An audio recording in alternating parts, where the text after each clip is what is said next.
We are Arsenal. Wembley bound. We love Arsenal. Oh yes. We are Arsenal. No mercy. We're Arsenal forever. We are Arsenal. Road to Wembley. We love Arsenal. Oh yes. We are Arsenal. Can't stop us. We're Arsenal forever. ሰላም እንዴት አደራችሁልን? ክቡራን የመድፈኞቹ ቤተሰቦች እንደምን አላችሁ? አርሰናል በ36ኛ ሳምንት የእንግሊዝ ፕሪሚየር ሊግ ወደ ኪዊን ኤልዛቤት ለንደን ስታዲየም አምርቶ ዌስትሃምን ከ6 ወራት በኋላ በሜዳው ማሸነፍ ችሏል። እንደምን አላችሁ?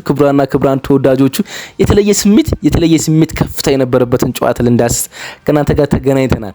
በጣም ብዙ የእግር ኳስ ተመልካቾችን ስሜት ሰቅዞ የያዘው ብዙ የሞመንት ሽፍት የነበረበት የዳኛ ውሳኔ ግራጋቢ እንቅስቃሴዎች የነበሩበት የማርቲን ኦዲጋርድ የቦክስ የሳጥን እንቅስቃሴና የሊያንድሮ ትሮሳርድ ድንቅ ጎል የማቲያስ ፈርናንዴዝ እና እንዲሁም ደግሞ የዴቪድ ራያ የአንድ ለአንድ ግንኙነት የአርሰናል የመጀመሪያ ደቂቃ አስደናቂ ድብደባ የ30 ደቂቃዎች ከዛ በኋላ የሞመንት ሽፍት ያደረገበት ሚካኤል አርቴታ የታክቲክ ስህተት የፈጸመበትና ከአንድም ሁለት ጊዜ ለማረም የሞከረበት ብዙ ድራማቲክ እንቅስቃሴዎች የነበሩበት ብዙ የአርሰናል ተቃራኒ ሆኑ በተለምዶ ቋጣሪዎች የምንላቸው ሲጨፍሩ የተመለከትንበት ግን ስሜት መልሰው ለአርሰናል የሰጠ አርሰናል በእርግጠኝነት የዋንጫውን አንድ ጫፍ የያዘበት ሳይሆን የተሸከመበት ጨዋታ ነው። ቀሪ ሁለት ጨዋታዎች በአርሰናል የ22 ዓመት የዋንጫ ህልም ላይ ይቀራሉ።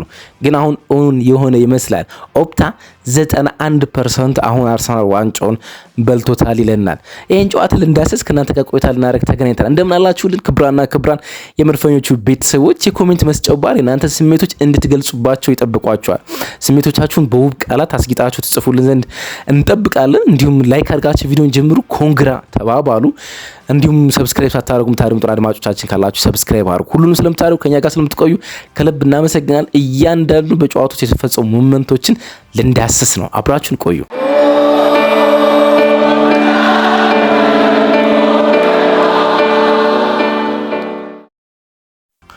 እንዲህ የእግር ኳስ ስሜቶች እንዴት እንደሚገለጹ አላቅም። ጨዋታውን 3-0 ወይም ደግሞ 5-0 ወይም ደግሞ ከዛ ከፍ ባለ ውጤት ልናሸንፍ እንችልባቸው የነበሩ አጋጣሚዎች ነበሩ። ግን እነዚህ አጋጣሚዎች ቢሆኑ እንደዚህ አይነት ደስታ ስለማግኘታችን እርግጠኛ አይደለም። በጣም የተለየ ደስታ ነበር። አዎ በጣም አስጨናቂ ደቂቃዎች ነበሩ። በጣም ውስብስብ እናም ደግሞ ሙሉ በሙሉ ወደ ቅዝቃዜ የቀየረን ስሜቶች ነበሩ። ግን በመጨረሻ የነበርንበት የደስታ ስሜት ግን ማንም አልነበረበትም እና ደግሞ እንደዚህ ያለ አይደል በፕሪሚየር ሊግ እንደዚህ አይነት የመጨረሻ ደቂቃ ጎሎች ብቻ ሲሆን የመጨረሻ ደቂቃ እንደዚህ ድራማቲክ ኢንሲደንቶች በዋንጫ ፉክክር ውስጥ አሉ። ታስታውሳላችሁ ማንቸስተር ሲቲ ከQPR ሲቲ የመጀመሪያው ዋንጫ ከረጅም ጊዜ በኋላ ሲያነሳ የነበረውን ድራማ የመመራት ሁኔታ ግን ደግሞ እሱ ብቻ አልነበረም። በፔፕ ጋርዲዮላ አሰልጣኝነት የመጨረሻ የአስቶን ቪላ ጨዋታ በፕሪሚየር ሊግ 2-0 ተመርቶ ሲቲ 3-2 ያሸነፈበት እንደዚህ የመጨረሻ ደቂቃ ድራማዎች የስሜት እንትኖች ፕሪሚየር ሊግ በጣም በብዙ አጋጣሚዎች ሲያስተናግድ ተመልክተናል እና የመጨረሻ ጨዋታዎች እንዲሆናሉ ውስብስብ ይሆናሉ። እንኳን በወራጅ ውስጥ ወሳኝ የሚሆነውን ጨዋታ የሚያደርግ ቡድን ለዋንጫ ፉክክር ውስጥ ወሳኝ የሚሆነውን ጨዋታ የሚያደርግ ቡድን የሚያደርጉት ጨዋታ ይሁን መሆኑ እንዳለ ሆኖ ሌላም ቡድን ቢሆን እንደዚህ ጨዋታዎች የመወሳሰብ እድላቸው ሰፊ ምክንያቱም ስሜት ጣራ የሚነካበት ነው። ግን አርሰናል ጨዋታውን ያሸነፈበት መንገድ መቼውንም ማይረሳ አጋጣሚ ሆኗል። መቼውንም ማይረሳ በጨዋታው ውስጥ አርሰናል ማቲያስ ፈርናንዴዝ ያቺ ኳስ ከዛ በኋላ የአርሰናል ጎል እንዲሁም ደግሞ የመጨረሻ ደቂቃ የቫር ዲሲሽን የክሪስ ካቫና እነዚህን ሶስት ኢንሲደንቶች በመጨረሻ ደቂቃዎች ውስጥ የተፈጸሙት ሁሉ የሚገርሙ ነበር። ግን በጨዋታ ውስጥ በጣም ብዙ ታክቲካል ድራማዎችም እና የተጫዋቾች የፖዚሽን ሽፍትን በሚካኤል አርቴታ ሲደረግ ተመልክተናል። በአንድ ጨዋታ ውስጥ እንደዚህ አይነት የሚና ለውጦችን ሲያረግ በፍጥነት ሲቀይር ከዚህ በፊት ስለመመልከቴም እርግጠኛ አይደለሁም። ብቻ ስሜቶች እንዴት እንደሚገለጹ በእርግጠኝነት ማወቅ አልችልም። እናንተ ተሰማችሁ ስሜት ብጽፉልኝ በጣም ደስ ይለኛል።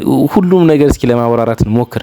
አርሰናል እንግዲህ ለ3 ተከታታይ ጊዜ በሚካኤል አርቴታ ስር ተመሳሳይ ላይን አፑን ይዞ ገብቷል። በፉልሃሙ ጨዋታ እንደ ኤክስፐሪመንት የተጠቀመበት ፎርሜሽን ሰርቶ ተመልክተ ነው ወደዚህኛው የሻምፒዮንስ ሊግ ጨዋታ ነው ከዛ በኋላ ደግሞ በፕሪሚየር ሊግ ጨዋታ እንድናረግበት ሆኗል ማለት ነው። በተለይ ደግሞ የዲክላን ራይስ እና የማይልስ ሉዊስ ስኬሊ ጥምረት በፉልባክ በኩል ደግሞ የቢን ዋይት እና ሪካርዶ ካላፊዮሪ አርሰናል በጣም እንዲያጠቃ የሚያስችሉ ማቴሪያሎች ማለት ነው። በዚህ ውድድር ዓመት 12 ጨዋታዎችን አድርጎ 11 ያሸነፉት ደግሞ ብዙ ጨዋታዎችን አብሮ በተጣመሩባቸው ጥቂት ጨዋታዎች ግን ስኬታማ ጊዜ ያሳለፉት የፊት መስመሮቹ ሊያንድሮ ትሮሳርድ፣ ቪክቶር ዮኬሬሽ እና ቡካዮ ሳካ አብሮ ተሰልፏል ከኤብሬቺ ኢዜ ጋር ማለት ነውና ይሄኛው ጥምረትም ሰርቷል። እርግጥ የነሱ የመጀመሪያ አሰላለፍ አይደለም ጎል ነው የፈጠሩት፣ ግን ይሄኛው ጥምረት በመጀመሪያው 11 ውስጥ ጀምሯል ማለት ነው። አርሰናል ጨዋታውን የጀመረበት መንገድ ፍጹም አስደናቂ ነው። ልታምኑት አትችሉም። በቁጥሮች አስደግፌ ነው የምነግራችሁ። በጨዋታው 3 የሙቭመንት ለውጦች ሲፈጠሩ ተመልክታችሁ ሊሆን ይችላል፣ ግን የመጀመሪያው 30 ደቂቃ አርሰናል የተጫወተበት ልህቀት በጣም አስደናቂ ነው። በጣም አስደናቂ ነበር። በዚህ ውድድር ዓመት እንደዚህ አይነት የሙከራ ብዛቶች በመጀመሪያዎቹ 30 ደቂቃዎች ስለመፈጠራቸው አላቅም። የፉልሃሙን ጨዋታ ጀምሮ ማለት ነው የሊያንድሮ ትሮሳርድ የፖል አግዳሚ የመለሰበትና ከዛ ደግሞ ግብ ጠባቂው የመለሰበት ሙቭመንቶች በፍጹም ይረሳሉ። የካላፊዮሪ ሙከራ የሳሊቫ ተች ሊያደርገው የሚገባና አንኮንሺየስሊ ምን እያደረገ እንደሆነ ግራ የተጋባበት ሞመንት ነበር። ሳሊባ ትናንትና መጥፎ ምሽት ነበር። ቶታሊ መጥፎ ምሽት ነበር። ያን ኳስ ሊያስቆጥሩ ይገባ ነበር፣ ግን በ11 ደቂቃዎች አርሰናል ተማላላችሁ 7 ሙከራ ነው ያደረገና በዚህ ዓመት በመጀመሪያ 10 ደቂቃዎች ከዚህ በላይ ሙከራ የተሞከረ በሁለት አጋጣሚ ብቻ ነው። ብራይተን ከኖቲንግሃም ፎረስት እና ማንቸስተር ዩናይትድ ከቦርንማውዝ 8 ሙከራዎች ተሞክሯል። ከአርሰናልና ዌስትሃም የመጀመሪያ 11 ደቂቃዎች በላይ ማለት ነው። ከዛ ውጭ ይሄ የመጀመሪያው 11 ደቂቃ አርሰናል ጨዋታው ሊያፈራርስበት የሚችል ደቂቃ ነበር። ሊያፈራርስበት ማለት ነው፣ ግን ሳይሆን ቀርቷል። ስለ ጎሉ እናወራለን፣ ስለ ሙቭመንት ሽፍቱም አወራለሁ። 82ኛ ደቂቃ ላይ የተቆጠረ ጎል ነው። 82ኛ ደቂቃ ላይ ከ22 ዓመት በኋላ ዋንጫ ሊበላ ጫፍ የደረሰ ቡድን የመጀመሪያ 80 ደቂቃዎች ላይ ጎል እንዳላስቆጠረ ስታስቡት የመጨረሻ 10 ደቂቃዎች ስለማስቆጠሩ እርግጠኛ አትሆኑም እና በዛ ስሜት ውስጥ ነበር ነው ሁላችንም። ግን የማርቲን ኦዲጋርድ ወደ ሜዳ መግባት ከካይ ሃቨርትዝ ጋር የአርሰናል የሴንተር አታኪንግ በጣም አጠነከረው። ከዛ ከማርቲን ኦዲጋርድ በቅርብ ዓመታት አይተነው ከማናውቀው አይነት እንቅስቃሴ ያደረገ ወደ ቦክስ ኳሱን የገፋው ገባ።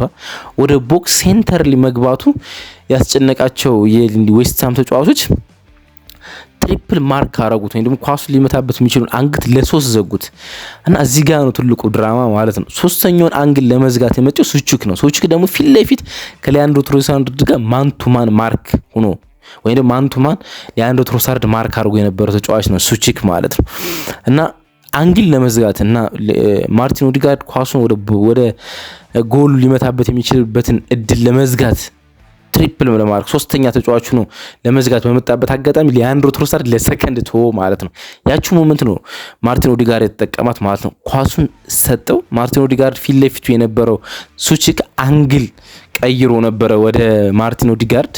ስለዚህ ኳሱን መተው ኳሱ ከሄርሞሶን ጎል ላይ ሲቆጠር ተመለከተ ማለት ነው።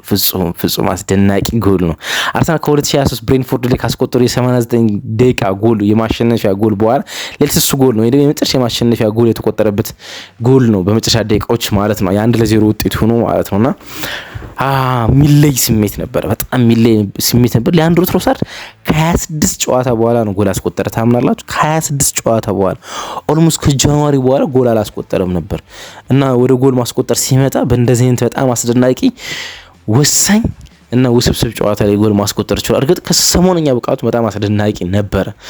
ይሄ ጎል ነው አርሰናል ማሸነፍ የቻለው ማለት ነው። ስለ ሙቭመንቶች እንምጣ እስኪ ደግሞ ስለ ሙቭመንቶች እንምጣ። እንግዲህ አርሰናል 30 ደቂቃ የተጫወተበት ልቀት በጣም የሚገርም ነበር። ከዛ ቢን ዋይት ጉዳት አስተናገደ። ቀላል ይመስል ነበረ፣ የሚነሳም ይመስል ነበረ፣ ግን ተቀይሮ ሊያስወጣው የሚያስችል ጉዳት ሆነ። ከዛ በኋላ ከጨዋታው መጠናቀቅ በኋላ ቪዲዮዎች ስንመለከት ጉልበቱ ላይ የጉልበት ማገዣ አድርጎ ነበር ሲወጣ የተመለከተው። ስለዚህ አላቅም በጣም አስፈልጎናል። ወደ ብቃቱም የተመለሰ ባለበት ሰዓት ነው ይሄኛው ጉዳት ያስተናገደ። ስለዚህ ከሻምፒዮንስ ሊግ ፋይናል ውጭ የሚሆን ከሆነ ለአርሰናል በጣም ከባድ ነው የሚሆነው ማለት ነው። ምክንያቱም ተመልሷል ማለት የምችሉት አይነት ብቃት ላይ ስለነበረ ማለት ነው። ተቀየረ፣ ወጣ እሱ። አርሰናል እንግዲህ እዚህ ጋር ነው በደንብ ብታደምጡ ደስ ይለኛል። ሚኬል አርቴታ ለምን ያን ውሳኔ እንደወሰነውና ያን ውሳኔ ለመወሰን ለምን ረጅም ደቂቃ ማሰብ እንዳስፈልገው ማለት ቀያሩን ተመልክታችሁ ቡካዮ ሳካ እስኪጮህ ድረስ አርሰናል የቢን ዋይትን ቅያሬ ለመቀየር በጣም ዘግይቶ ነበርና እንዲህ ነው የተፈጸመው። የዌስትሃም ማጥቃት የሚፈጠረው በሙሉ በማሊክ ዲዩፍ እና በሰመርቪል መስመር በኩል ነው። ይሄ ሲምፕል አናሊሲስ ነው። ምክንያቱም በአይናችሁ የምትመለከቱት እንደወራት እንደዛ ነው የተጫወቱት ማለት ነው። 6 ወራት በሜዳቸው አልተሸነፉም። 6 ጨዋታዎችን ያህል 3 አሸነፉ፣ 3 አቻ ወጥተዋል። በሜዳቸው በጣም ጥሩ ሪከርድ ነው ያላቸው እና ጥሩ በሚጫወቱባቸው ጊዜያቶች በጣም አስደናቂው ቦታ ለነሱ ያ መስመር ነው፣ የማሊክ ዲዩፍ እና የሰመርቪል ማለት ነው። እና ዲክላን ራይስ ሜዳ ላይ የአማካይ ስፍራ ተጫዋች በነበረበት ጊዜ እንኳን በጣም ወደ ቀኝ አጋድሎ የተጫወተበት ጨዋታ ነው። በጣም ወደ ቀኝ አጋድሎ ማለት ነው፣ ቢን ዋይት ለመርዳት ማለት ያን መስመር አርሰናል ብሎክ ነው ያደረገው እና ተሳክቶ ነበር። አርሰናል በሲንግል ፒቮት ነው ጨዋታውን ያደረገ፣ በሁለት አማካኝ ጨዋታውን ያደረገ ይመስል ነበር። ብዙ ሰው እንደዛ ነው የሚመስለው፣ ግን ማይልስ ሉዊስ ስኬሊ ብቻውን ነበር የአማካኝ ቦታ ላይ ቆመ። ምክንያቱም ዲክላን ራይስ ወደ ቀኝ በጣም አዘን ብሎ ነበር። የጨዋታው የመጀመሪያ 30 ደቂቃ ደግማችሁ መመልከት እድል ካላችሁ ተመልከቱ። ዲክላን ራይስ ወደ ቀኝ መስመር ተከላካይነት ከመቀየሩ በፊትም ወደ ቀኝ አንግል በጣም አጥቦ ነበር የሚጫወተው። ባልኳችሁ ምክንያት ማሊክ ዲዩፍ እና ሰመርቪል ያሉበት መስመር የዌስትሃም አደገኛው ቀጠና ስለነበር ደግሞም ተመልክተናል። የሞከሯቸውን ሙከራዎች ካሴለስ የሞከረውን አንድ የግንባር ኳስ ከማሊክ ዲዩፍ ሲመጣ ተመልክተናልና ያን ብሎክ ለማድረግ ሞከረ። እናም ደግሞ ተሳክቶ ነበር። ምንም ኳስ ማሊክ ዲዩፍ ለማጥቃት ሲመጣ አልተመለከትነው። ይሄን ለማድረግ ቡካዮ ሳካ እንትን መደረግ ነበረበት። ምን ሪስክ ሳይሆን ሳክሪፋይ መደረግ ነበር። ቡካዮ ሳካ ወደ ጥልቅ ወደ ኋላ የመጣ ኳስ የሚቀበል የሚወድ ተጫዋች ነው። ኳሶችን ለመግፋት ከኋለኛው መስመር የሚነሳ ተጫዋች ነው። ለዚህኛው ጨዋታ ግን ማሊክ ዲዩፍ እንዳያጠቃ ሲል ሚኬል አርቴታ ቡካዮ ሳካን የላይኛው የሜዳ ክፍል ላይ እንዲቆም አድርጎታል ለረጅም ሰዓታት። ያ ደግሞ ኳስ ሳይነካ ብዙ ሰዓት እንዲቆይ አድርጎታል። በጣም ብዙ ሰዓት ቡካዮ ሳካን ተመልክታችሁት ከሆነ ካለ ኳስ እንደ አጥቂ የላይኛው የሜዳ ክፍል ላይ ይቆም ነበር። ለምን? ማሊክ ዲዩፍ ተነጥሎ መጥቶ እንዳያጠቃ ማለት ነው። እናም ቅያሬ ተከናወነ። ማን ወጣ? ቢን ዋይት ወጣ። ሚኬል አርቴታ ረጅም ጊዜ ነው ያሰበው።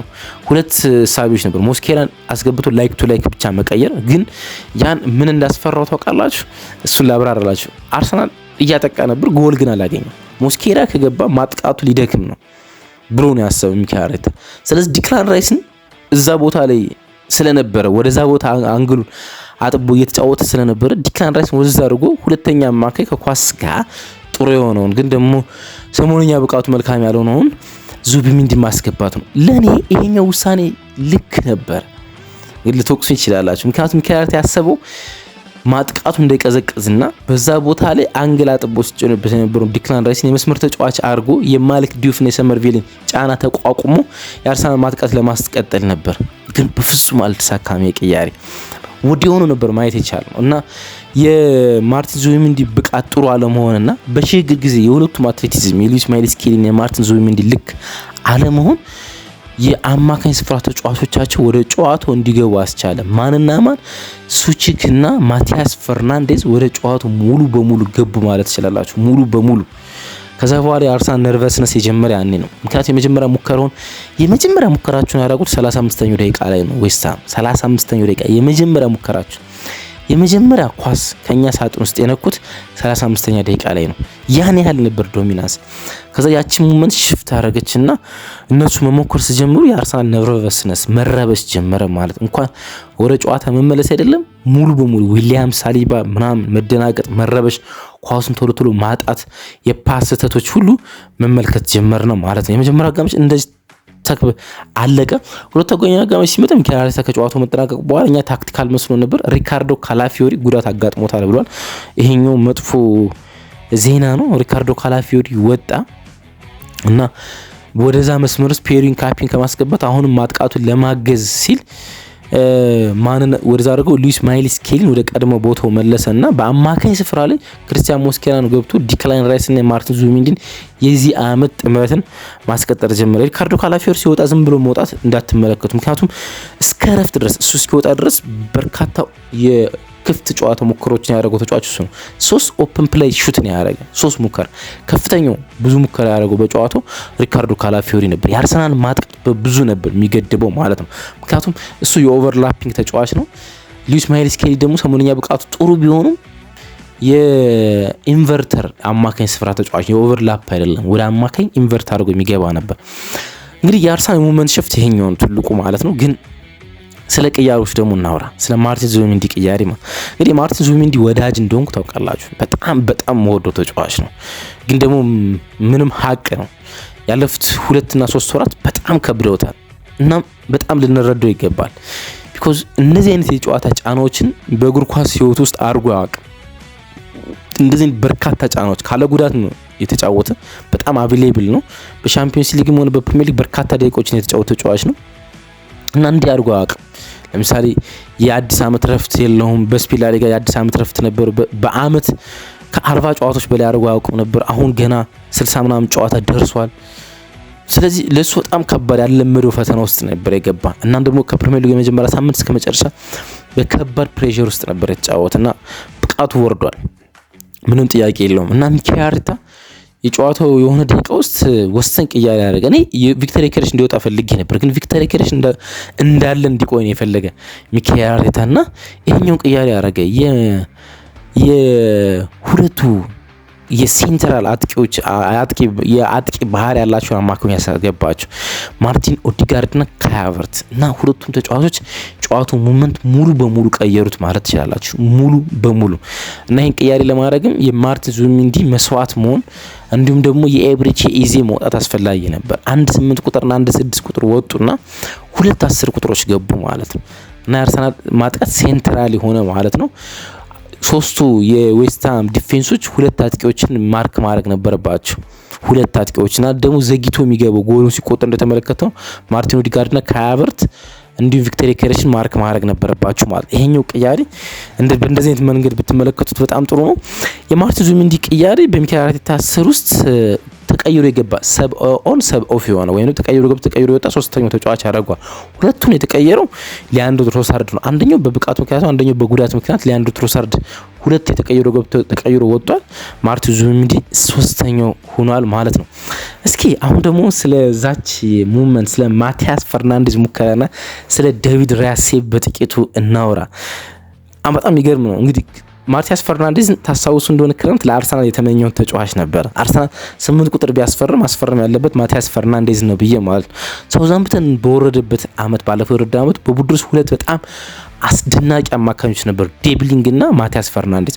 ሁለቱም አማካኞች ወጡና ከሳውዛምፕተን ማቲያስ ዴብሊንግ ወደ ኤቨርተን ገባ፣ ማቲያስ ፈርናንዴዝ ወደ ዌስትሃም ገባ። በዌስትሃም የዚህ ውድድር አመት ቤስቱ ተጫዋች ከጀራርድ ቦወን ቀጥሎ ማቲያስ ፈርናንዴዝ ምንም ጥያቄ የለውም፣ በርቀት ማለት ነው። በርቀት ምርጡ የዌስትሃም ተጫዋች እና ያቺ ሙቭመንት ከፓብሎ ጋር ኳሱን ተቀባበሉ። አርሰናል የተፈጠረላቸው ስፔስ በጣም ከፍተኛ ነው። 1-1 ከዴቪድ ራያ ጋር ተገናኙ ማለት ነው። ልክ ኮሉ ሙዋኒ ከኤሚ ማርቲኔዝ ጋር ባለም ዋንጫ ፋይናል 1-1 እንደተገናኙት ከዛ ጋር ስሜቱን ልታስተሳስሩ ትችላላችሁ። እና ወደ ቀኝ አንግል እንደሚመቱ ይጠበቅ ነበረ።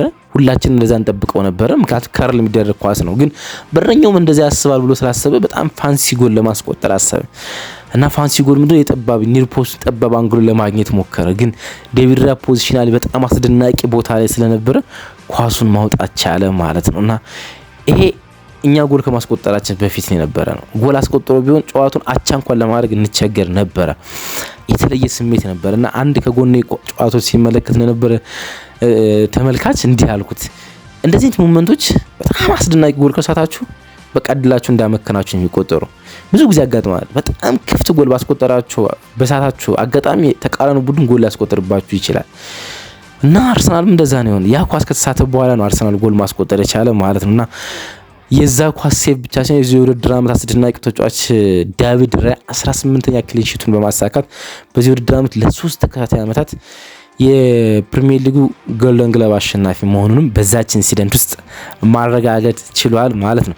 ስለ ክሪስ ካቫና የዳኝነት ውሳኔና የመጨረሻችሁ ያቺ የቫር ኢንሲደንት እናምጣና የዛሬ ፕሮግራማችንን እንጨርስ። እስኪ ብዙ መነጋገሪያ ሆኗል። ለምን ያን ያህል መነጋገሪያ እንደነበር አላቅም።